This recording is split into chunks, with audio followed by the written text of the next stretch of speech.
Ada apa kamu ngungsi, Bu? Lama nanti. Assalamualaikum. Waalaikumsalam warahmatullahi wabarakatuh. Alah, dek kangen lah kuwi, nani sing kangen. Udah, Bu, rumahnya dapurnya lagi dibongkar. Seberapa hari? Dari hari Sabtu buang nggak bijinya? Oh, baru kemarin, Sabtu kemarin. Bijinya buang dulu sini, bijinya buang tuker. Ini yang nggak ada di sini, ini tuker. Oh iya, banyak Budi, oma-oma ya. Lagi bebaskan dari kasus perhatian dan sentral. Ada siapa tuh? Ada Incu? Buang dulu itu tuker. Tuker. Udah ini baru di jalan ya. Tuker sayang, tuker. Ini ada bijinya. Udah di jalan.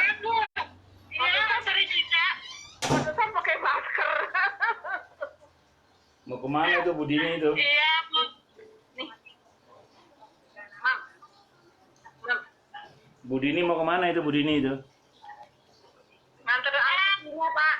Oh, Nganter Ika, Pak. oh, Mam. di amanillah. Amin. Oh iya, Pak Ustaz. Mam. Nan unggah ke situ, nan sana nih raket kok. Loh, lagi, enggak, alah, dimaafkan Uti, tuh dimaafkan, mukanya jadi kayak gidahnya, pakai kerudungan, tapi enggak, matanya lebar, buaan, matanya lebar, iya, gimana nih? Besaran ini, iya satu dimasukin semua. Tapi hidungnya sama itu hidungnya itu. hidung ayah. Ya, ayah mana ayah? Tempat untuk taklim isinya kayak TK, ada perosotan, ada apa-apa. Tempat jadi nggak bisa taklim kita, udah penuh. Tadinya libur. Udah untuk jalan, belajar jalan. Jadi playground deh temennya, playgroundnya komplit tuh udah di bawah itu. Iya, kelihatan. Nyewa Bu, nyewa. Ulu, keren banget. Tangannya masuk semua sampai. Asik ya, di rumah jadi rame ya Bu Nani. Ada kerjaan enak. Iya, ada kerjaan nih. Kalau ibunya rapat, jagain.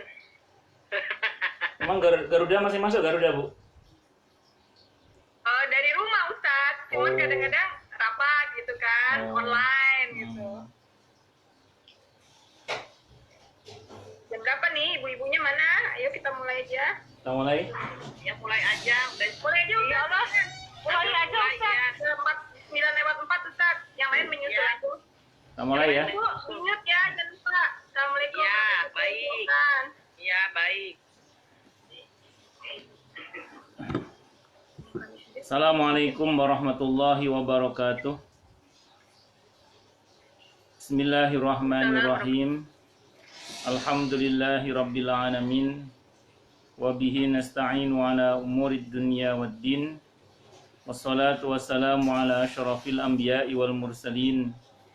Sayyidina wa habibina wa syafi'ina wa qurrati ayunina wa maulana Muhammadin wa ala alihi wa ashabihi wa dzurriyyatihi ajma'in, amma ba'd. Asyhadu an la ilaha illallah wa asyhadu anna Muhammadar Rasulullah wa ufawwidu amri ilallah innallaha basirum bil ibad. Hasbiyallahu la ilaha illa huwa alaihi tawakkaltu wa huwa rabbul arsyil azim. Qala Allah Ta'ala fi kitabihil karim hikayatan an nabiyillahi Musa alaihi salam. Rabbi syrah li sadri wa yassir li amri wahlul 'uqdatam min lisani yafqahu qawli. Para asatidzah, para ibu-ibu sekalian, hafizani wa hafizakunallah. Saya doakan semoga kemuliaan ibu-ibu sekalian selalu dijaga dan ditingkatkan terus oleh Allah Subhanahu wa Ta'ala sebagai seorang muslimah, sebagai seorang istri, sebagai seorang ibu, dunia hingga surga. Amin, Allahumma amin, insyaallah. Pertama-tama marilah kita haturkan puja dan puji syukur kita ke hadirat Allah Subhanahu wa taala dengan berucap alhamdulillah.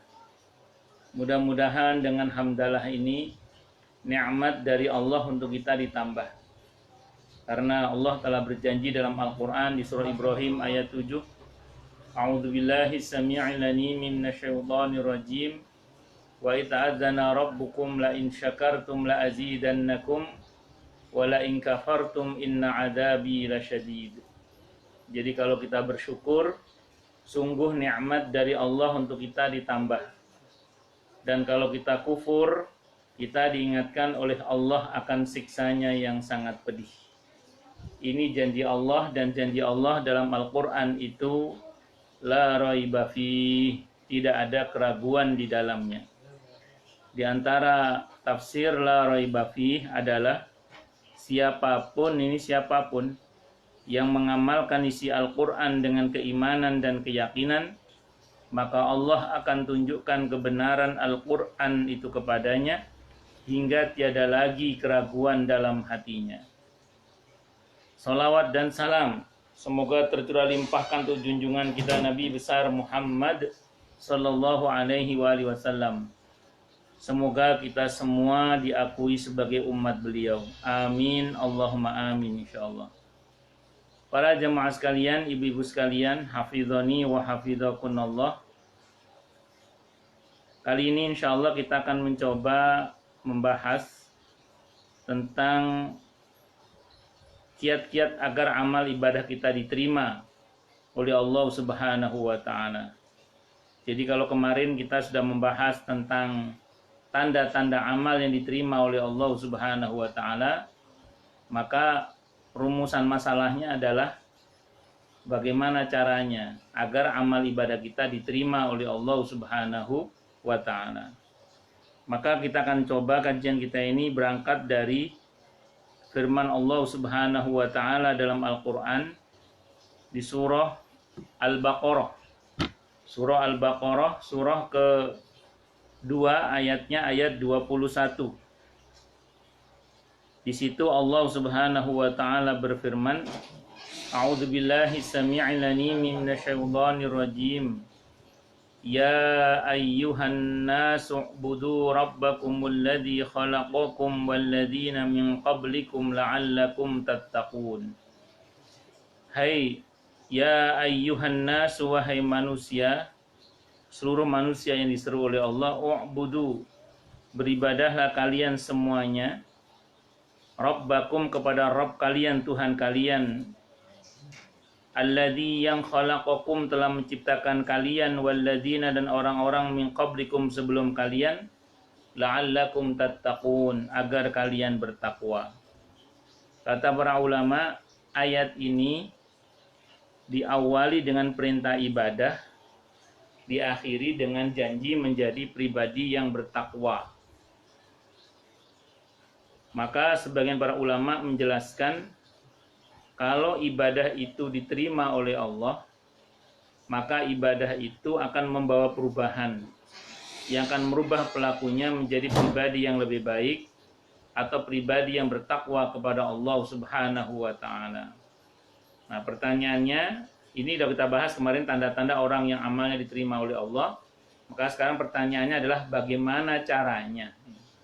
Bagaimana caranya agar ibadah kita ini diterima oleh Allah dan membawa perubahan yang merubah kita menjadi pribadi yang lebih baik, baik kepada Allah maupun pada sesama, atau yang kemarin hasilnya itu, yang ada 5 hal kemarin itu, yang dikatakan oleh Abdullah bin Abbas radhiyallahu anhuma. Yang pertama, yang perlu kita cermati bersama adalah, kalau ingin amal ibadah kita diterima oleh Allah, yang pertama harus ikhlas, itu yang pertama.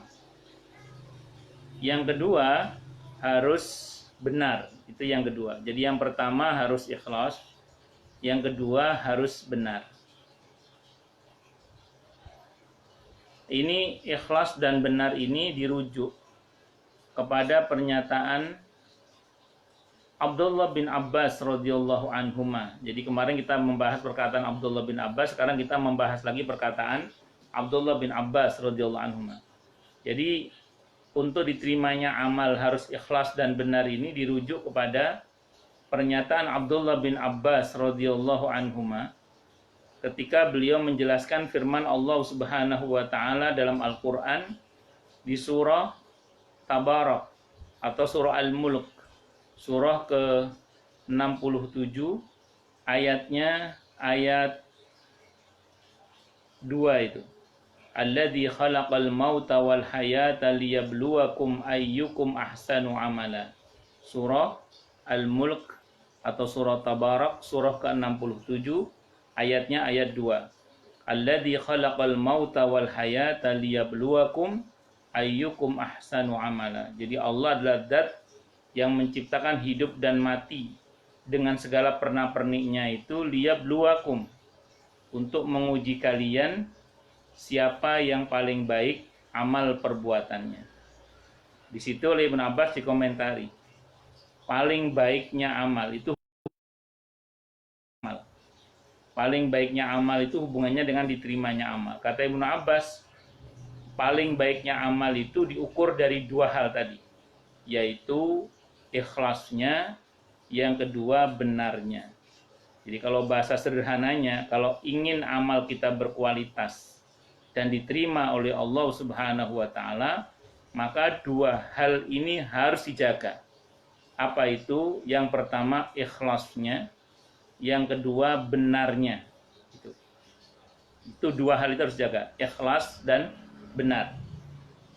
Yang pertama kita akan bahas tentang masalah ikhlas. Ikhlas itu dari kata akhlaso yukhlisu ikhlasun, artinya memurnikan. Jadi ikhlas dari kata akhlaso yukhlisu ikhlasun, artinya memurnikan. Apa yang dimurnikan? Yang pertama adalah akidah kita, iman kita, tauhid kita. Itu yang harus kita murnikan, itu yang pertama. Jadi saya ulang ya, ikhlas itu dari kata akhlaso yukhlisu ikhlasun, artinya memurnikan. Apa yang dimurnikan? Yang pertama adalah akidah kita, tauhid kita, iman kita. Jangan sampai terkotori oleh hal-hal yang dapat membatalkannya. Seperti apa itu? Syirik, murtad, kufur akan ayat-ayat Allah. Nah, itu hal-hal yang dapat membatalkan akidah. Yang pertama syirik, yang kedua riddah, murtad, keluar dari Islam, dan atau yang ketiga yaitu kufur akan ayat-ayat Allah. Yang pertama syirik. Syirik ini intinya satu, menyamakan selain Allah dengan Allah. Itu syirik, intinya satu itu, menyamakan selain Allah dengan Allah. Karena Allah itu walam yakul lahu kufuwan ahad. Jadi tidak ada sesuatu pun yang serupa dengan Allah, itu tidak ada. Yang sepadan dengan Allah itu tidak ada. Makanya ketika ada orang yang menganggap ada yang sama selain Allah dengan Allah, maka itu adalah perbuatan syirik.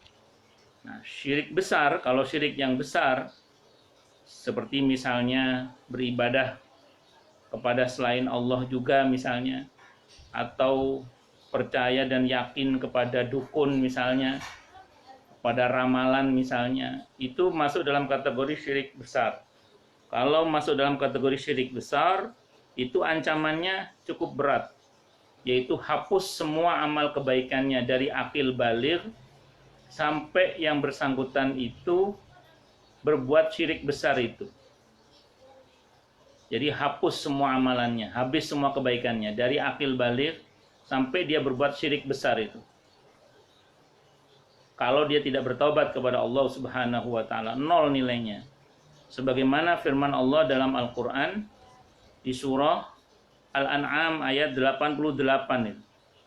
Al-An'am ayat 88. Allah berfirman, A'udzubillahi sami'il 'alim minasyaitonir rajim. Dzalika hudallahi yahdi bihi may yasha'u min 'ibadihi. Walau asyraku lahabita 'anhum ma kanu ya'malun. Itulah petunjuk Allah, yang dengan itu dia memberi petunjuk kepada siapapun kepada siapa saja di antara hamba-hambanya yang Dia kehendaki. Sekiranya mereka mempersekutukan Allah, pasti lenyaplah amalan-amalan yang telah mereka kerjakan. Jadi kalau sampai berbuat syirik besar ini ya, itu hapus kebaikannya, pahalanya habis dari akil baligh sampai dia berbuat dosa besar, syirik besar tadi itu. Nah ini kalau nggak bertobat hingga matinya, maka dosa ini tidak akan diampuni oleh Allah. Sebagaimana firman Allah dalam Al-Quran di surah An-Nisa ayat 48 itu. A'udzubillahi samii'il 'aliim minasyaitonir rajim. Innallaha la yaghfiru an yushraka bihi wa yaghfiru ma duna dzalika liman yasha. Wa may yusyrik billahi faqad iftara itsman 'azima. Sesungguhnya Allah tidak mengampuni dosa karena mempersekutukannya atau dosa syirik, dan Allah mengampuni apa saja dosa, maksudnya yang selain dari syirik. Jadi Allah mengampuni, dan Allah mengampuni dosa yang selain dari syirik itu bagi siapa yang Dia kehendaki. Barang siapa yang bersekutukan Allah, maka sungguh dia telah berbuat dosa yang besar. Ini kalau nggak tobat loh ya. Kalau sampai matinya nggak tobat, maka dia akan menghadap kepada Allah dengan 0 kebaikan. Karena Allah tidak mengampuni dosa syirik besar tadi itu. Tapi kalau tobat, diampuni oleh Allah. Ini perlu saya sampaikan bukan apa-apa, karena mohon maaf ya, saya pernah dengar sebagian orang itu menyampaikan ke saya bahwa ada seseorang yang mengatakan bahwa kalau dia sudah tobat sekalipun untuk dosa syirik itu tidak akan diampuni oleh Allah. Yang bersangkutan menggunakan dalil tadi itu, surah An-Nisa ayat 48 atau ayat 116 itu juga sama isinya itu. Ayat 116 itu juga sama isinya. Nah, tapi pernyataan itu nggak betul. Kenapa nggak betul? Karena Allah berfirman langsung dalam Al-Quran di surah Al-Furqan. Al-Furqan surah ke-25. Ayatnya ayat 68, 69 sampai 70 itu. Allah mengatakan, "Walladzina la yad'una ma'allahi ilahan akhara wa la yaqtuluna an-nafsa allati harramallahu illa bil haqqi wa la yaznun. Wa may yaf'al dzalika yalqa asama. Yudha'af lahul 'adzabu yaumal qiyamati wa yakhlud fihi muhana. Illa man taba wa amana wa 'amila 'amalan shalihan faulaika yubaddilullahu sayyi'atihim hasanat wa kana Allahu ghafurur rahima." Dan orang-orang yang tidak mempersekutukan Allah dengan sembahan yang lain dan tidak membunuh orang yang diharamkan Allah kecuali dengan alasan yang benar, dan tidak pula berzina. Dan barang siapa yang melakukan demikian itu, berarti apa? Syirik, karena menyembah selain Allah tadi. Kemudian berarti dia membunuh, dan berarti dia berzina. Jadi 3 dosa besar, syirik, membunuh tanpa hak, dan zina. Niscaya dia mendapat hukuman yang berat, yakni akan dilipat gandakan azab untuknya pada hari kiamat, dan dia akan kekal dalam azab itu dalam keadaan terhina. Naudzubillah min syarri dzalik. Nah, lanjutannya menarik. Illa man taba. Nah, tadi. Illa man taba, kecuali orang-orang yang bertaubat. Illa man taba, kecuali orang-orang yang bertobat. Kecuali orang-orang yang bertobat. Illa man taba, kecuali orang-orang yang bertobat. Sebentar.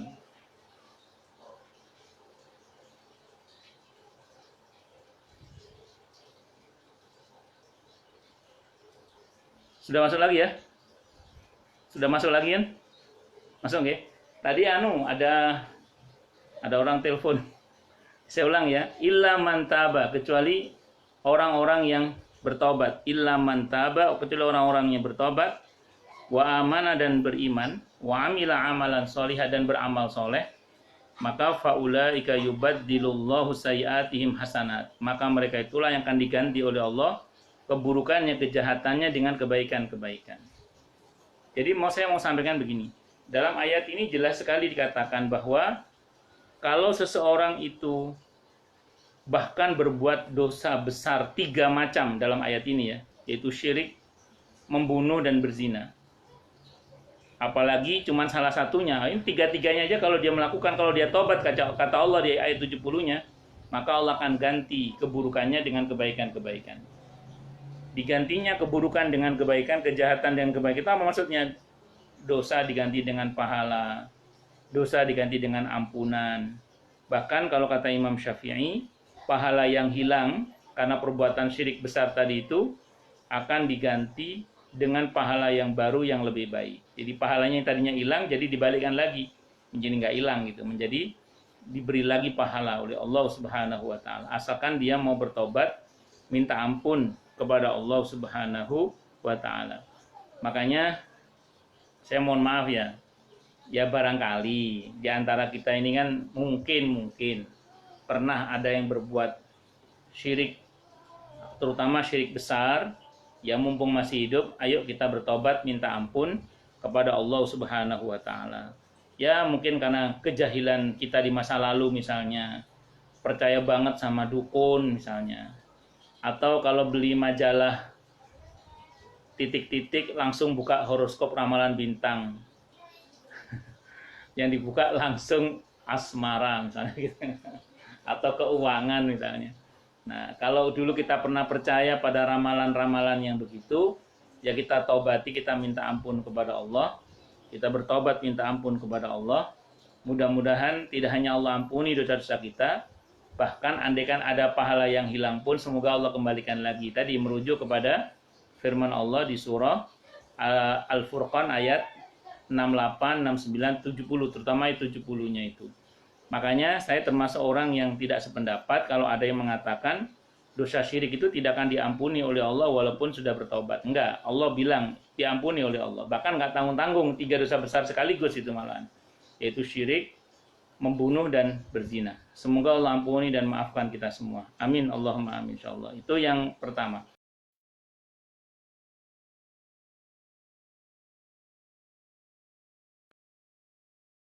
Tapi dosanya tetap besar, yaitu riya misalnya. Nah ini Bu Ria masuk, ada nggak Ibu Ria? Ya, jadi ya riya itu misalnya. Nah riya itu termasuk syirik kecil tapi dosanya besar. Bedanya apa kalau syirik besar? Kalau syirik besar itu bisa membuat pelakunya bahkan keluar dari Islam. Na'udzubillah min syarri dzalik. Tapi kalau syirik kecil itu hanya pelakunya tetap muslim, akan tetapi yang bersangkutan itu hapus pahalanya sifatnya lokal. Jadi contoh gini, ada orang semalam tahajud, terus sholat subuh, terus sholat duha. Tahajudnya, sholat subuhnya, duhanya ikhlas. Oke, tidak ada masalah, berpahala dia insya Allah. Nah, suatu saat yang bersangkutan kelihatan matanya bengkak. Temennya nanya, mata kamu kok bengkak, kenapa? Iya, semalam tahajud sampai nangis-nangis, saya terenyuh, gitu. Nah, sebenarnya ngomong itu nggak ada masalah. Tapi kalau ngomong itu tujuannya supaya dipuji, bahwa dia khusyuk dalam tahajudnya, kan menjadi masalah kemudian. Nah, itu untuk subuh sama duhanya diterima tetap, karena dia tidak riya di situ. Tapi untuk tahajudnya yang misalnya dia ngomong gitu karena riya misalnya ya, maka ya tahajudnya itu aja yang hapus, tidak semuanya terhapus. Itu apa namanya, kalau riya, syirik kecil. Itu sama, kalau kita tobat, ya diampuni oleh Allah dan pahalanya dikembalikan. Oh, yang besar aja pahalanya dikembalikan, apalagi yang dosanya, yang syirik jenis yang kecil. Ya, ini contoh lah misalnya. Begitu kita ngomong tadi itu, kita nyesel misalnya, astagfirullah, kenapa saya pamer tadi astagfirullah. Nah, begitu kita astagfirullah, kita minta ampun pada Allah, yang tadinya nggak ada catatan pahalanya tahajudnya, jadi ada catatan pahalanya tahajudnya nanti insya Allah. Nah itu diantara hal yang perlu kita perhatikan terkait dengan syirik tadi itu. Kemudian termasuk juga diantaranya riddah, yang murtad, keluar dari Islam. Ini sama, hapus amal kebaikannya. Terus kemudian yang ketiga, kufur akan ayat-ayat Allah. Kalau kufur akan ayat-ayat Allah ini, contoh yang paling sederhana ya, itu misalnya menghalalkan apa yang nyata-nyata diharamkan oleh Allah.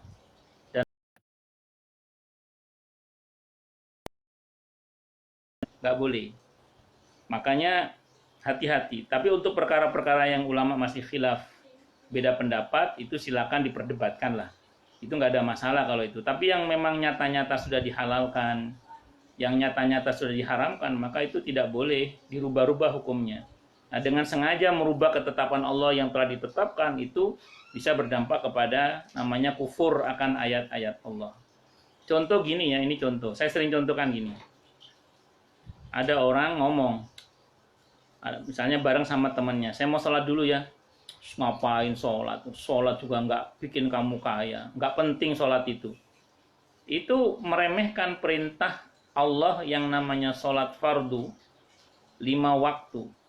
Dengan dia meremehkan itu berarti yang bersangkutan beranggapan bahwa sholat 5 waktu itu nggak wajib dan nggak penting.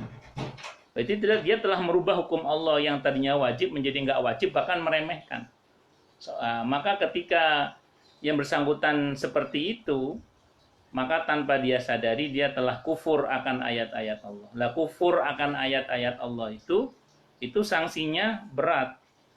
Nanti coba cermati firman Allah dalam Al-Quran di surah Al-Kahfi, surah ke-18 ayat 105 itu.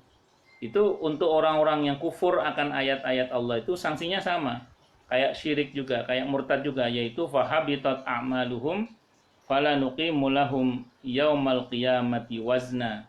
Yaitu hancur lebur amalnya, tidak akan diterima oleh Allah. Bahkan kalau sampai matinya dia tidak bertobat,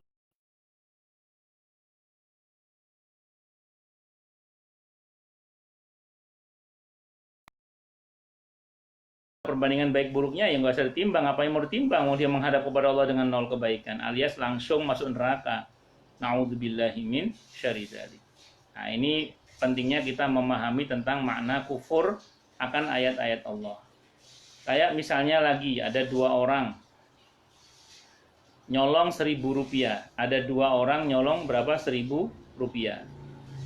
Begitu nyolong 1.000 rupiah itu, 2 orang, yang satu ngomong, astagfirullah, kenapa tadi nyolong ya, kenapa kita nggak sabar saja. Yang satu ngomong, alah cuma 1.000 nggak apa-apa. Loh, bukan soal 1.000 nggak apa-apanya, menghalalkan mencurinya itu loh. Karena mencuri itu haram. Nah, sementara kok dia dengan enteng menghalalkan. Yang betul yang pertama tadi, walaupun dia salah juga karena mencuri, tapi dia menyesalnya itu paling nggak dia diampuni oleh Allah insya Allah. Tapi ketika kemudian yang kedua itu dosanya besar sekali. Kenapa? Karena dia telah menghalalkan mencuri. Nah, itu untuk sesuatu yang ditetapkan oleh Allah hukum haramnya jangan dihalalkan, yang telah ditetapkan hukum wajibnya jangan dianggap tidak wajib, dan begitu seterusnya. Nah, ini akan berbeda dengan hal-hal yang memang masih diperdebatkan di antara para ulama, itu silakan berdebat. Seperti misalnya bagaimana hukumnya rokok, apakah makruh atau haram misalnya. Misalnya lagi, misalnya ini contoh ya, misalnya riba itu haram, titik. Riba itu haram, titik. Tapi bagaimana hukum gaji orang yang kerja di bank itu debatable. Jadi masih terjadi perdebatan. Terus kemudian riba itu haram, titik.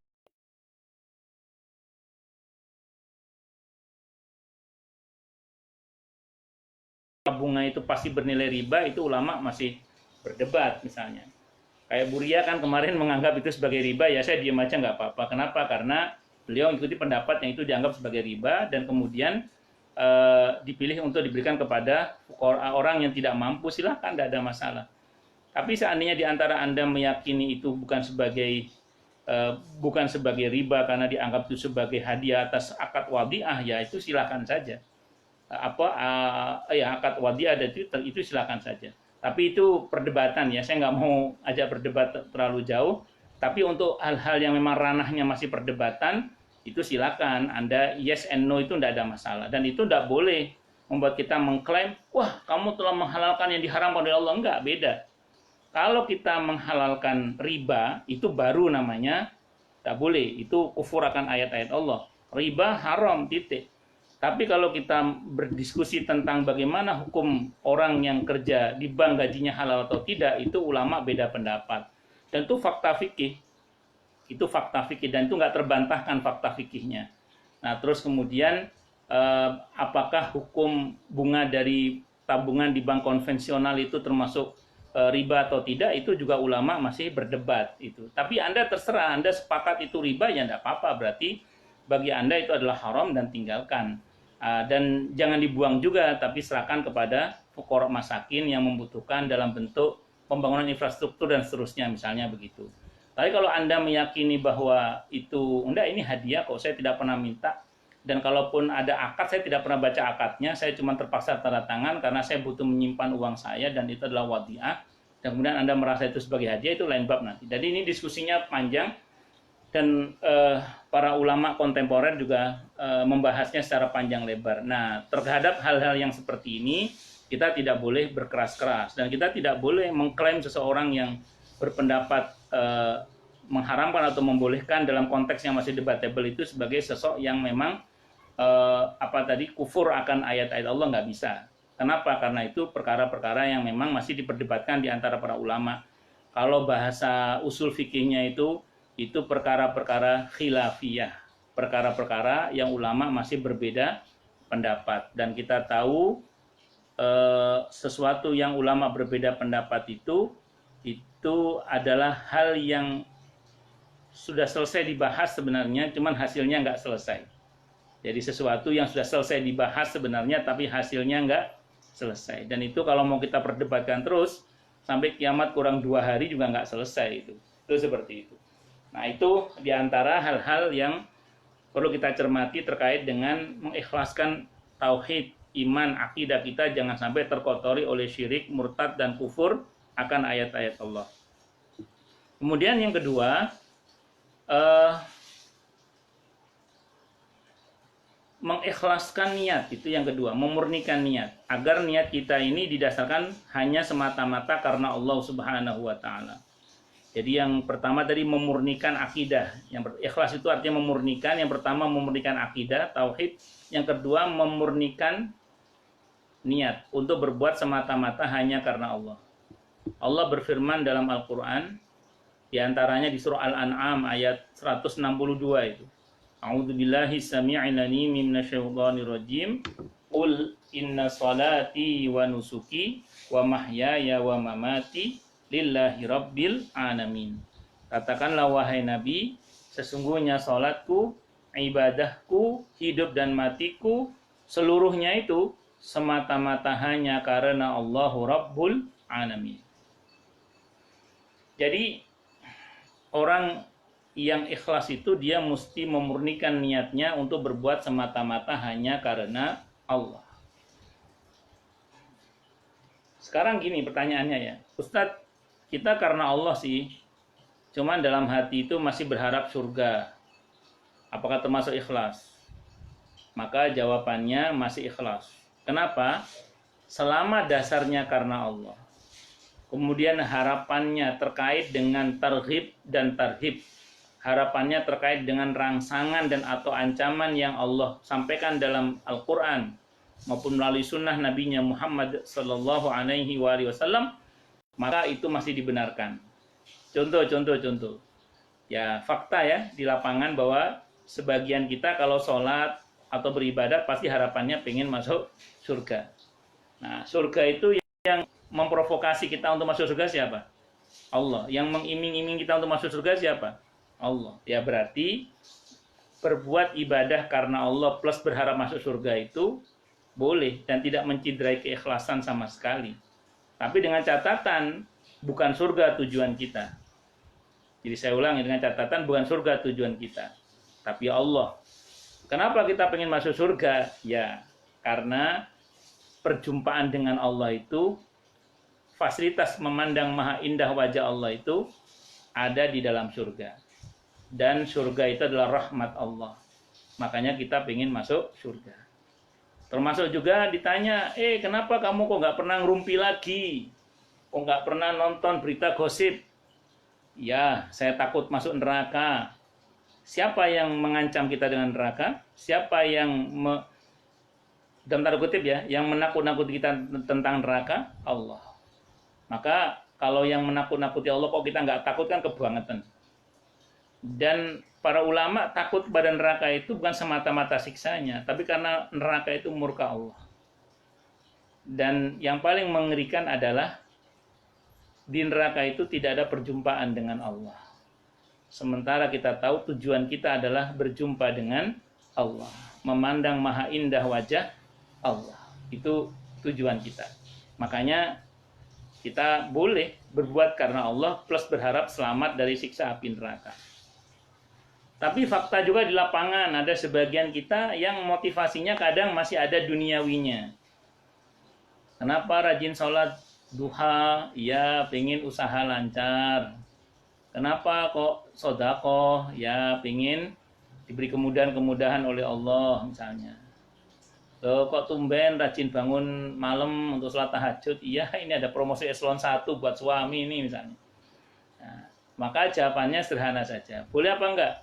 Selama motivasi-motivasi harapan akan duniawi tadi itu tidak bertentangan dengan larangan-larangan Allah, tidak bertentangan dengan ajaran syariat Islam, maka tidak ada masalah. Contoh tadi sholat duha berharap rezeki lancar. Di bab tentang sholat duha, itu diantara fadilah atau keutamaan sholat duha itu adalah jalbur rizki, menarik rizki. Maka kalau ada orang sholat duha karena Allah plus berharap diberi kemudahan soal rizki, itu boleh, tidak apa-apa. Nah, termasuk juga misalnya di antara keutamaan sedekah adalah akan ditolong oleh Allah karena kita menolong sesama dan akan diberi balasan yang berlipat-lipat. Itu boleh.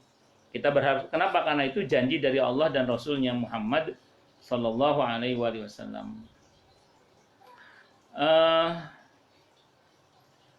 Cuman yang nggak boleh itu kalau motivasi duniawinya itu dilarang. Seperti misalnya saya niat sedekah karena Allah plus ingin terkenal sebagai orang yang baik. Nah itu yang nggak boleh, namanya riya. Itu namanya riya mirnawati.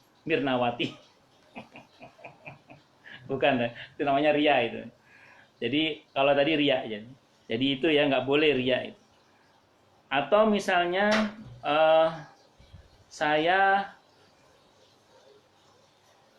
membantu masjid 1 miliar supaya dikenal sebagai orang yang dermawan. Itu namanya sum'ah. Nah, itu tidak boleh. Atau termasuk juga riya dan sum'ah sekaligus. Itu juga nggak boleh.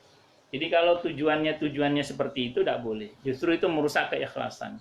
Tapi kalau harapannya kepada Allah itu boleh. Cuman gini, kalau untuk yang terakhir ini, kalau motivasi duniawi ini, hati-hati gitu, hati-hati. Karena kalau kita tidak berhati-hati, itu tanpa kita sadari kadang seseorang itu terjebak pada menuhankan agama. Jadi tanpa disadari orang itu terjebak pada menuhankan agama. Kalau yang motivasinya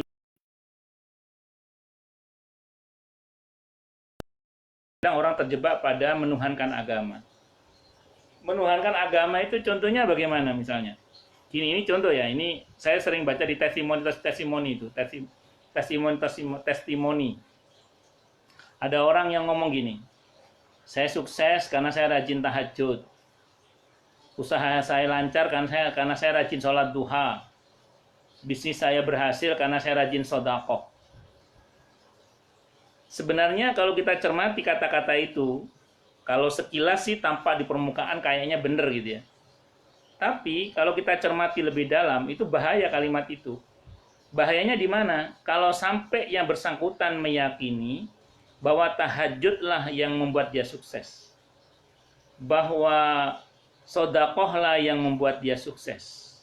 Bahwa duhalah yang membuat bisnis dia lancar. Itu bahaya.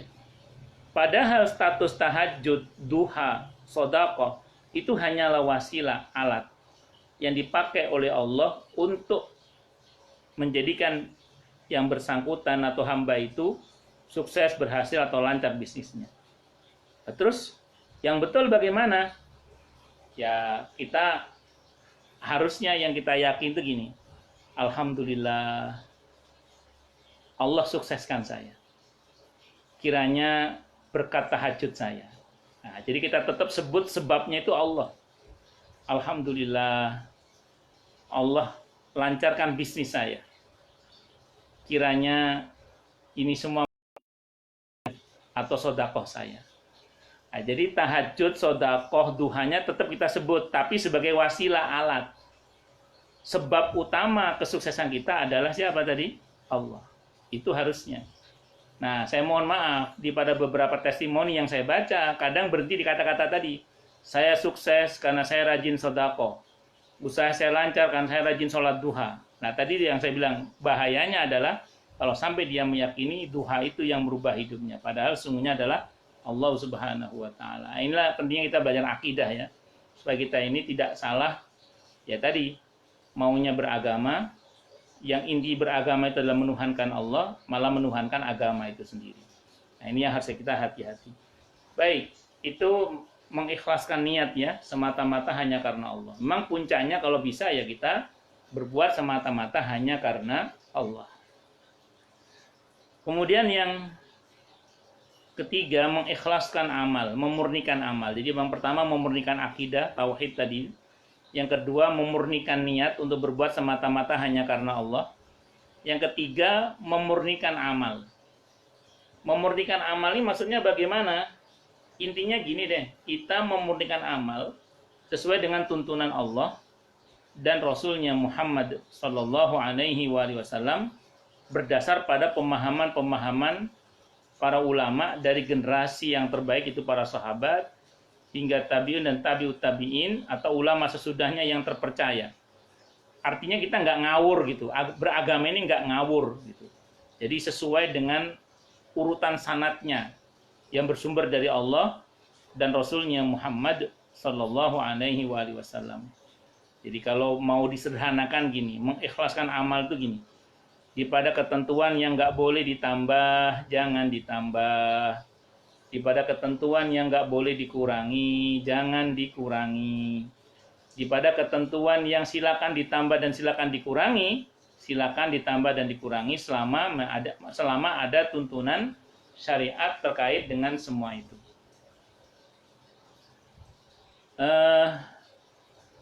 Sebentar ya, saya mau nanya dulu ini. Di sini kan ada dua nani ya namanya, ada dua nani ya. Ramadan kemarin itu ada yang ngirim ke saya kue, tapi saya nggak tahu itu nani mana. Apakah nani sini apa nani yang lain? Kuenya itu apem Solo itu. Bukan nani sini berarti ya? Oh ya sudah. Apem Solo. Saya tanya tukang gojeknya itu, dia nyebut toko rotinya itu. Kalau yang nganter rotinya Buria kan cetok gojeknya nyebut nama Buria. Kalau ini dia nggak tahu, terus dia ada kartu lebarannya namanya Nani itu. Tapi bukan ya, kalau Singapura kejauhan lah nggak mungkin. bukan Bu Nani pernah bukan ya? Ya sudah. Ya sudah. Kalaupun ya saya sampaikan terima kasih. Baik, kita teruskan lagi ya. Baik. Nggak, konfirmasi aja. Saya mau terima kasih, soalnya saya bingung ini Nani yang mana kata saya. Karena jamaah saya namanya Nani banyak sekali. Lanjut. Jadi pada ketentuan yang nggak boleh ditambah, jangan ditambah. Jadi saya ulang ya, pada ketentuan yang nggak boleh ditambah, jangan ditambah. Ini contoh ya, contoh. Karena semangat puasa Ramadan, 1 Syawal masih puasa lah, itu nggak boleh. Jadi karena nggak boleh ditambah, jangan ditambah. Tapi kalau 2 Syawal boleh. Kalau udah 2 Syawal boleh. Kemarin itu sempat heboh orang nanya ke saya, Ustadz, ada orang yang bilang nggak boleh puasa tanggal 2 Syawal karena masih hari tasyrik katanya. Itu ya Allah, hari tasyrik itu hanya ada di bulan Dzulhijjah. Tanggal 11, 12, 13. Itu namanya hari tasyrik. Kalau tanggal 10 Dzulhijjah aja namanya Aid, bukan tasyrik. 1 Syawal Aid, 2 Syawal ya sudah boleh puasa Syawal. Jadi bukan hari tasyrik. Jadi Syawal itu nggak ada tasyriknya. Jadi tasyrik itu hanya ada di bulan Dzulhijjah, itu pun di tanggal 11, 12, 13. Tanggal 2 Syawal boleh sudah puasa Syawal silahkan sampai akhir Syawal. Nah itu namanya yang nggak boleh ditambah, jangan ditambah. Yang nggak boleh dikurangi, jangan dikurangi. Contoh, pernah ada orang itu datang ke rumah itu. Dia bilang, Pak Kiai, anak saya usia 1,5 tahun Pak Kiai. Saya mau zakat fitrah untuk anak saya. Mau zakat fitrah untuk anak saya. Zakat fitrah untuk anak saya, karena anak saya masih 1,5 tahun, boleh nggak 1,5 kilo aja Pak Kiai? Nah, 1,5 kilo, nggak boleh saya bilang. Jadi mau usia 1,5 tahun atau seabad setengah, yang namanya zakatul fitri itu ya 2,5 kilo. Lebih boleh, kurang nggak boleh kalau zakat itu. Jadi lebih boleh, kurang.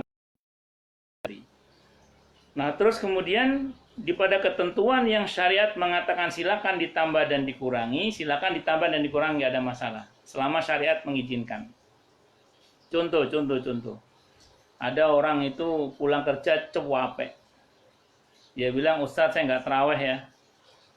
Saya sholat witir saja 1 rakaat. Boleh nggak? Boleh. Kenapa? Karena memang tidak ada keharusan terkait dengan jumlah rakaat sholat malam di bulan Ramadan. Nah, walaupun cuma 1 rakaat saja, nggak sholat tarawih juga nggak apa-apa karena tidak berdosa, tapi rugi karena nggak dapat pahala. Nah, tapi kalau yang bersangkutan mampunya cuma 1 rakaat witir saja karena capek, ya silakan, tidak ada masalah. Karena tidak ada kewajiban tadi itu. Ada orang yang seusai sholat tarawih dan witir di masjid, terlepas dari apakah dia 11 ataukah 23 rakaat dengan witirnya, itu dia nanya lagi, nanti malam kalau saya mau tahajud boleh nggak Ustadz? Kalau nanya ke saya jawab boleh. Loh, bukannya Nabi itu di dalam atau di luar bulan Ramadan tidak pernah lebih dari 11 rakaat? Itu satu riwayat. Riwayat yang lain kan masih banyak. Termasuk dalam kitab Al-Minhaj Syarah Sahih Muslim, itu disebutkan bahwa pernah Nabi itu selesai sholat malam, bahkan witir di awal malam, nanti setelahnya itu beliau masih sholat lagi 2 rakaat sambil duduk. Berarti lebih dari itu nggak ada masalah. Cuman tidak ada witir 2 kali kata Nabi. La witrani fi lailatin. Tidak ada 2 witir dalam semalam. Itu intinya. Kalau nanya ke saya jawab seperti itu. Nah, jadi intinya memurnikan amal itu pada ketentuan yang nggak boleh ditambah, jangan ditambah. Yang nggak boleh dikurangi, jangan dikurangi. Tapi kalau yang punya syariat mengatakan silakan ditambah dan dikurangi, silakan ditambah dan dikurangi, itu nggak ada masalah. Itu pokoknya mengembalikan kepada ketentuan dasar ajaran Allah dan Rasulnya Muhammad Sallallahu Alaihi Wasallam. Itu intinya. Itu tentang ikhlas ya, tentang ikhlas. Tadi yang kedua harus benar. Jadi kalau ingin amal ibadah kita diterima oleh Allah, yang kedua harus benar. Untuk benar itu ada 2 syaratnya kata para ulama. Yang pertama harus dengan ilmu, itu yang pertama. Harus dengan ilmu, itu yang pertama. Jadi kalau untuk benar, yang pertama harus menggunakan ilmu. Kenapa kok harus dengan ilmu? Ya, karena kullu man bi ghairi ilmin ya'malu a'maluhu mardudatun la tuqbalu. Orang yang beramal tanpa ilmu, amalnya ditolak dan tidak akan diterima oleh Allah. Nah, itu bahayanya. Jadi makanya terus kemudian orang itu harus dengan ilmu. Kullu man bi ghairi ilmin ya'malu a'maluhu mardudatun la tuqbalu. Orang yang beramal tanpa ilmu, amalnya ditolak dan tidak akan diterima oleh Allah Subhanahu wa ta'ala. Ya sekarang bagaimana akan diterima amalnya orang yang nggak ngerti sholat ketika dia sholat? Wong dia nggak ngerti apa saja yang dapat membatalkan sholat misalnya. Bagaimana akan diterima puasanya kalau dia tidak mengerti hal-hal yang dapat membatalkan puasa misalnya, atau yang dapat menghilangkan pahala puasa. Makanya yang bersangkutan harus berilmu, harus belajar supaya dia ngerti rambu-rambunya. Itu orang yang beramal. Kenapa kalau ini diterima harus pakai ilmu? Orang yang beramal tanpa ilmu tidak jarang pengennya tambah dekat sama Allah, tapi malah tambah jauh dari Allah. Jadi orang yang beramal tanpa ilmu itu pengennya tambah dekat sama Allah, tapi malah tambah jauh dari Allah. Kenapa coba? Ya karena beramal tanpa ilmu. Ya ini contoh ya. Kalau kata Ibnul Jauzi, di antara godaan iblis kepada orang yang tidak berilmu tapi semangat beramal, itu adalah dibuat orang itu sibuk dengan amalan yang utama, secara bersamaan dia tinggalkan yang lebih utama. Sibuk dengan amalan yang utama, tapi secara bersamaan dia tinggalkan yang lebih utama. Kenapa coba? Karena yang bersangkutan itu adalah orang yang hanya semangat beribadah tapi nggak ada ilmu. Contoh, tahajud ngejos, subuh kesiangan. Tahajud itu utama, tapi sholat subuh di awal waktu itu jauh lebih utama. Nah, makanya hati-hati, jangan sampai kita ini menjadi orang yang sibuk dengan yang utama, secara bersamaan kita tinggalkan yang lebih utama. Kalau orang Jawa bilang itu nguber uceng kelangan delek, ngejar ikan kecil kehilangan ikan besar. Nah, itu hati-hati. Terus kemudian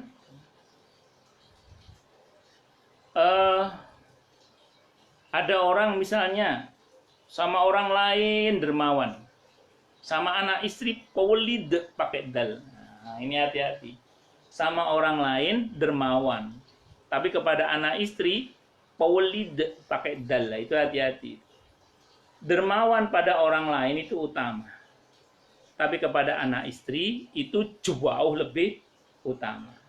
Nah, ini hati-hati. Sehingga di dalam kitab Riyadhus Shalihin bab yang ke-36 itu ada bab yang mengatakan infak kepada karib kerabat itu pahalanya lebih besar daripada infak fisabilillah. Nah, kalau mau disederhanakan, 100.000 masuk ke kotak amal masjid dengan 100.000 yang masuk ke kantongnya istri, nah, itu pahalanya lebih besar 100.000 yang masuk ke kantongnya istri. Itu kalau bahasa sederhananya. Tapi hadis ini untuk suami yang pewelid. Nah, tapi kalau suaminya sudah dermawan, kayak Pak Purnama, kayak Pak Agus, kayak Pak Firdaus, misalnya, yang insya Allah wa masya Allah suaminya pada dermawan semua, jangan pakai hadis itu. Nah, nanti suaminya mau infak ke masjid, mas kota amalnya, mas jangan gitu. Tetap kalau suami mau nyumbang masjid diprovokasi, disemangati karena sudah dermawan kepada istri dan anak-anaknya. Hadis tadi itu untuk suami yang pewelid, yang merasa beribadah kepada Allah kalau cuma nyumbang masjid, anak yatim, fuqara masakin, sementara kalau ngasih duit istri merasa tidak beribadah kepada Allah. Padahal ngasih duit istri, ngasih duit anak itu termasuk pahalanya gede, bukan gede, gede besar. Itu seperti itu. Itu seperti itu. Nyumbang sana, nyumbang sini, bantu sana, bantu sini. Sementara orang tua sendiri miskin tidak pernah dibantu. Mertua sendiri miskin tidak pernah dibantu. Nah, ini hati-hati. Nyumbang sana, nyumbang sini, bantu sana, bantu sini itu utama. Tapi kepada orang tua dan mertua itu jauh lebih utama. Nah, karena itu kita jangan sampai, saya ulang, terjebak oleh jebakan iblis, makanya harus berilmu. Terus orang yang beramal tanpa ilmu itu mudah sekali disesatkan oleh orang yang sesat menyesatkan. Saya ulang ya, orang yang beramal tanpa ilmu itu biasanya mudah sekali disesatkan oleh orang yang sesat menyesatkan. Contoh. Kalau terkait dengan Ramadan kemarin ya, tahun 2004, saya itu dapat informasi di daerah Pujon, Malang, Jawa Timur. Di daerah Pujon, Malang, Jawa Timur. Itu ada sekelompok orang, kalau puasa Ramadan, guru spiritualnya mengatakan, orang puasa itu dilarang makan apapun. Dari terbit fajar sampai tenggelamnya matahari, orang puasa dilarang makan apapun, dari terbit fajar sampai tenggelamnya matahari, kecuali lontong. Nah itu mohon maaf ya, muridnya banyak, berarti banyak yang nggak berilmu. Kalau muridnya berilmu, dia pasti bertanya, mohon maaf Pak Kiai, hadis tentang lontong itu di mana? Karena lontong itu kan bukan tradisi Arab, tapi tradisi Melayu. Nah ini nyatanya banyak yang ikut, berarti, saya ulang sekali lagi, berarti di situ banyak orang yang tidak berilmu. Kalau berilmu pasti dia nggak akan mau di situ. Belum lagi di daerah mana ini? Duren Jaya, Jawa, Bekasi Timur. Itu tahun 2006 saya dapat laporannya. Ada sekelompok orang itu buka puasanya itu jam 5 sore. Buka puasa jam 5 sore, kalau Bekasi itu belum maghrib itu. Ditegur, Pak, kenapa buka puasanya nggak maghrib? Kenapa kok jam 5 sore? Apa jawabannya? Mas, maghrib waktunya sholat, buka itu jam 5. Pengikutnya ada. Menunjukkan bahwa itu tidak berilmu. Padahal puasa itu dari terbit fajar sampai tenggelamnya matahari, misalnya. Itu seperti itu. Makanya harus berilmu supaya kita ini tidak tersesat, tidak mudah disesatkan oleh orang yang sesat menyesatkan. Belum lagi kasus yang di Senen itu, yang ngaku malaikat Jibril itu. Loh, kalau orang berilmu dia tahu malaikat itu dalam bentuk aslinya maupun penyamarannya itu tidak makan, tidak minum. Jadi malaikat itu loh dalam bentuk aslinya maupun penyamaran itu tidak makan, tidak minum. Di Senen itu, naudzubillah min syarri dzalik, itu menurut pengakuan teman dekatnya cerita, itu senangnya rawon sama nasi padang. Nah, jadi nggak mungkin malaikat. Masa malaikat geragas, seneng rawon sama nasi padang. Itu seperti itu. Wah, itu kalau lihat nastarnya orang Singapura, bisa jadi dia tertarik sama nastarnya orang Singapura. Itu seperti itu. Nah, singkat kata singkat cerita, pokoknya harus berilmu gitu aja lah. Karena kalau nggak berilmu, rawan tadi itu. Rawan tidak diterima amal. Yang kedua, rawan terjebak oleh jebakan iblis dengan cara sibuk dengan yang utama. Secara bersamaan dia tinggalkan yang lebih utama. Alih-alih mau dekat sama Allah malah tambah jauh dari Allah.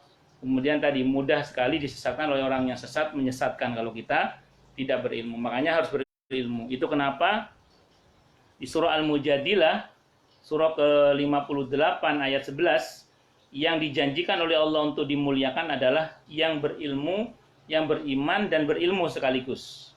Yarfa'illahu alladhina amanu minkum walladhina utul ilma darajat. Jadi akan diangkat derajatnya oleh Allah itu yang beriman dan berilmu sekaligus. Kenapa kok nggak beriman tok? Kalau iman tok itu semangat ibadah tapi ngawur gitu loh. Lah kalau berilmu tok nggak ada imannya, kadang ilmunya mandek sebagai teori. Naudzubillah min syarri dzalik. Tapi kalau kemudian dia beriman dan berilmu sekaligus, kolaborasi dari keduanya itu adalah amalan takwa yang menjadikan yang bersangkutan dimuliakan oleh Allah Subhanahu wa taala. Ini yang terkait dengan ilmu. Kemudian yang kedua, untuk benar harus ittiba. Tadi yang pertama untuk benar harus berilmu, yang kedua harus ittiba. Harus ittiba. Apa ittiba itu? Mengikuti sunnah Nabi kita Muhammad sallallahu alaihi wasallam. Dengan kata lain, dalam beribadah itu kita harus memiliki dasar baik yang bersumber dari Allah dan dari Rasulnya Muhammad sallallahu alaihi wasallam ataupun dari turunan sumber dua tersebut, yaitu Quran dan Sunnah, seperti ijma, qiyas, istihsan, istishab dan seterusnya. Karena inti ittiba itu adalah qabulu qaulil qail wa huwa ya'lamu hujjatahu, menerima pendapat seseorang dan dia mengerti dasar hukumnya, itu intinya. Ini Bu Santi Rahmi ini yang tinggal di Bandung sekarang itu. Bu Santi Rahmi. Oh, yang istrinya Pak Iman itu ya? Oh, masih Pak Iman ya? Ya. Bercanda.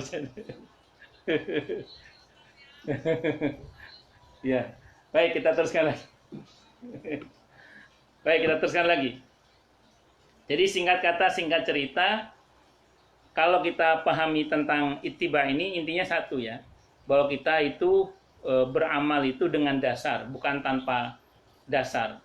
Karena kalau sampai kita beramal tanpa dasar, itu ya takutnya tadi ngawur tadi itu. Dan intinya tadi ittiba, mengikuti sunnah Nabi kita Muhammad sallallahu alaihi wasallam. Mengikuti sunnah Nabi itu, saya ulang ya, tidak berarti kita hanya menggunakan Quran dan hadis tok. Tidak hanya menggunakan Quran dan hadis tok, tidak. Tapi lebih dari itu, kita menggunakan ketentuan yang terkait dengan sumber-sumber hukum Islam yang lain. Seperti tadi ada ijma, ada qiyas, ada istihsan, ada maslahah mursalah, ada sadud dari, ada syar'u man qablana. dan seterusnya dan seterusnya. Ya, jadi itu inti ittiba itu seperti itu. Contoh ini contoh ya, contoh aja. Jenengan kalau zakatul fitri misalnya pakai apa? Pakai beras misalnya. Sementara dulu Nabi mencontohkannya menggunakan gandum atau kurma. Maka itu tidak melanggar ketentuan ittiba. Kenapa? Karena spirit dari kurma dan gandum itu adalah makanan pokok satu negeri. Gitu. Nah, terus malah sekarang berkembang kan dalam saat pandemi sekarang ini tidak sedikit yang melakukan zakatul fitri menggunakan uang, transfer uang misalnya. Nanti ada pembahasan dalam mazhab Hanafi tentang bolehnya zakatul fitri dengan menggunakan uang. Nanti itu ranahnya apa? Kias nanti. Kias atau istihsan nanti atau maslahah mursalah pertimbangannya dan seterusnya. Wallahu alam bisawab. Tapi yang pasti saya ulang, selama masih memiliki dasar dari sumber-sumber hukum Islam tadi itu, maka itu masih dalam ranah ittiba atau mengikuti sunnah Nabi kita Muhammad Sallallahu Alaihi Wasallam. Saya kira ini yang bisa saya sampaikan. Semoga bermanfaat. Baik, silakan yang mau tanya, protes, marah boleh silakan. Masalah yang lain boleh silakan kalau ada.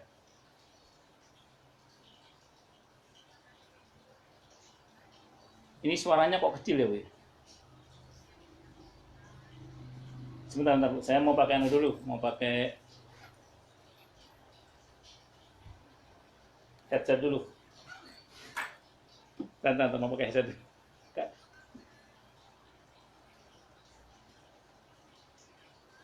Monggo silakan.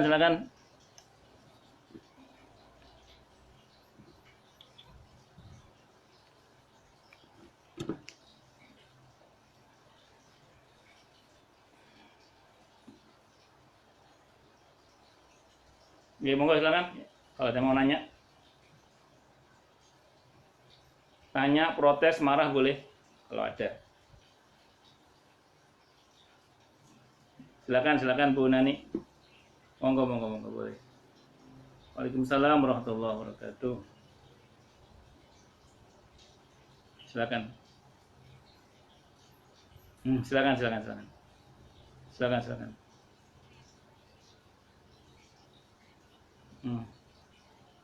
Betul. Ada 5.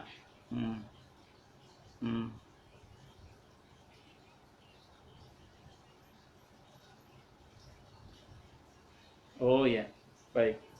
Sami-sami. Ketika amalan kita kerjakan, seketika itu hasilnya sudah bisa dirasakan. Cuman memang itu butuh proses. Kan kemarin saya ulang-ulang ya, bahwa kalau 5 hal ini ada pada diri kita, atau paling enggak sebagiannya, atau paling enggak salah satunya, ya, kita patut bersyukur kepada Allah. Karena paling enggak kita tertandailah. Karena 5-5-nya itu tidak harus secara bersamaan ada pada diri kita. Tidak harus 5-5-nya secara bersamaan. Karena itu terus bertumbuh, jadi tidak langsung begitu. Namun, begitu kita beramal, itu yang pasti terasa yang pertama itu kan yang ada dalam hati itu, nur, cahaya dalam hati. Kemarin kita bahas nur, cahaya dalam hati. Maka ketika kita sudah merasakan nikmat dalam beribadah kepada Allah, itu tanda kalau amal kita diterima oleh Allah. Itu yang pertama. Terus kemudian, yang saya sampaikan kemarin juga di antaranya adalah diaun fil wajhi, karena hati ini terbahagiakan dengan ibadah, otomatis memancar di wajah kan. Itu yang diotomatiskan oleh Allah kemudian. Nah, karena kemudian iman tercas dengan baik, maka secara otomatis juga akan menguatkan badan untuk taat kepada Allah. Itu seperti itu. Jadi kalau ibu nanya apakah nunggu Ramadan sekian waktu atau nunggu habis Ramadan baru kelihatan, enggak. Di saat di dalam bulan Ramadan pun itu udah mulai terpancar. Cuman kan kadar cahayanya bertingkat, ada yang memancarnya kuat sekali, ada yang mungkin sedang, ada yang awalnya kecil terus membesar, ada yang membesar mengecil, itu ya macam-macam. Tapi yang pasti, saya ulang ya, tidak selalu 5-5-nya ada pada diri kita. Tapi kalau 5-5-nya ada, ya bersyukurlah pada Allah. Tapi kalau tidak, ya berarti kita masih jauh. Nah, tapi kalau sebagian ada, bersyukurlah pada Allah. Paling enggak tanda-tanda itu sudah ada. Sekarang gini aja deh. Ketika misalnya Bu Nani baca Quran, seketika itu pasti sudah terasa kan nikmat dalam hati ketika membaca Quran itu. Nah, itu tanda sudah itu bahwa bacaan Quran ibu itu insya Allah didengar oleh Allah, diterima oleh Allah gitu. Nah, terus karena ibu merasa bahagia dengan bacaan Quran itu, apa yang terjadi? Itu pasti berdampak ke wajah, dimana kita menjadi senang, menjadi enak dilihat saja gitu. Itu seperti itu. Nah, sama dengan orang yang dengki, orang yang benci, itu kebencian dalam hatinya itu sudah langsung memancar ke wajahnya, sehingga langsung terlihat dari sorot matanya, dari taut wajahnya. Itu seperti itu. Wallahu a'lam bishawab. Saya kira itu, Bu. Ya. Ya. Ada lagi yang lain, silakan.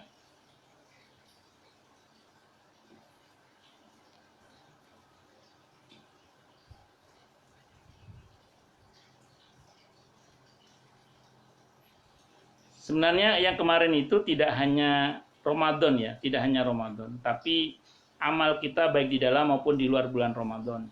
Cuman kemarin itu sebagai bahan muhasabah kita pasca Ramadan. Bahan muhasabah kita pasca Ramadan. Kalau para sahabat dulu, Bu, menjadikan muhasabah pasca Ramadan itu tidak cuma sehari 2 hari, tapi 6 bulan ke depan. Jadi 6 bulan ke depan itu bahan muhasabah hasil Ramadan kemarin. Terus 6 bulan berikutnya persiapan menghadapi Ramadan berikutnya. Itu sebagian salafus saleh itu seperti itu. Jadi kalau ibu nanya berapa lama kita bisa memuhasabah hasil Ramadan ini, kalau salafus saleh terdahulu itu bisa sampai 6 bulan ke depan. Jadi Ramadan sampai 6 bulan ke depan, nanti pertengahan bulan setelah Ramadan itu 6 bulan setelah Ramadan itu 6 bulan berikutnya lagi itu persiapan untuk menghadapi Ramadan berikutnya gitu. Wallahu a'lam bishawab. Ya intinya satu sih sebenarnya, kita terus berusaha memperbaiki diri, itu aja lah pokoknya. Gitu. Monggo silakan yang lain.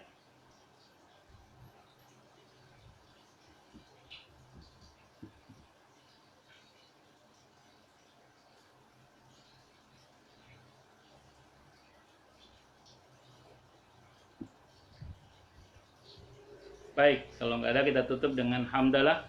Alhamdulillahirabbil alamin. Semoga kajian kita bisa bermanfaat, mubarakah fid dini wa dunya wal akhirah untuk kita, keluarga kita dan seluruh umat Islam semuanya. Dan mudah-mudahan kita semua dijadikan oleh Allah sebagai orang-orang yang sukses dunia akhirat. Selamat dunia akhirat, bahagia dunia akhirat, dan dipermudah setiap urusan kita oleh Allah fid dini wa dunya wal akhirah. Semoga Allah limpahkan hidayah selalu untuk kita. Semoga Allah tingkatkan selalu hidayah untuk kita. Dan semoga Allah berikan hidayah untuk siapapun yang melihat kita. Subhanakallahumma bihamdika asyhadu an la ilaha illa anta astaghfiruka wa atubu ilaik. Sallallahu alaihi Muhammad wa ala alihi wasallam. Saya mohon maaf. Wassalamualaikum warahmatullahi wabarakatuh.